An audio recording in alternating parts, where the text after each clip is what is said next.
Mubalor sa 20.4 million pesos nga kantidad sa gituhuang shabu na sakbit sa saka high value target aton sa gipahigayong bypass operation sa PDEA Region 9 ug PNP sa Dipolog City, Zamboanga del Norte.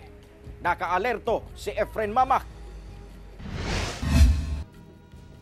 Ana sa 3 ka kilo nga gituhuang shabu ang nasakmit atol sa gipahigayong bypass operation sa PDEA 9 ug kapulisan sa Barangay Central, Dipolog City, Zamboanga del Norte pasado alas 12 sa hapon adlawng Sabado. Mukantidad kini sa 20.4 million pesos. Dakpan sa operasyon ang 47 anyos nga lalaki nga si alias Darwin, residente sa Barangay Santa Catalina, Zamboanga City. Gituho ang usa kini ka drug dealer.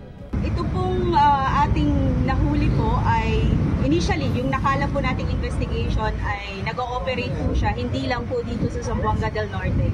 Ang area of operation po niya ay buong Zamboanga Peninsula.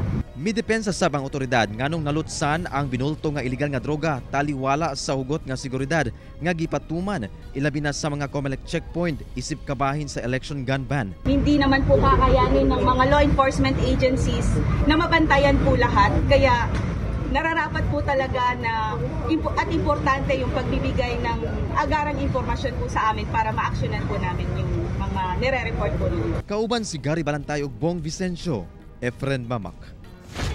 1.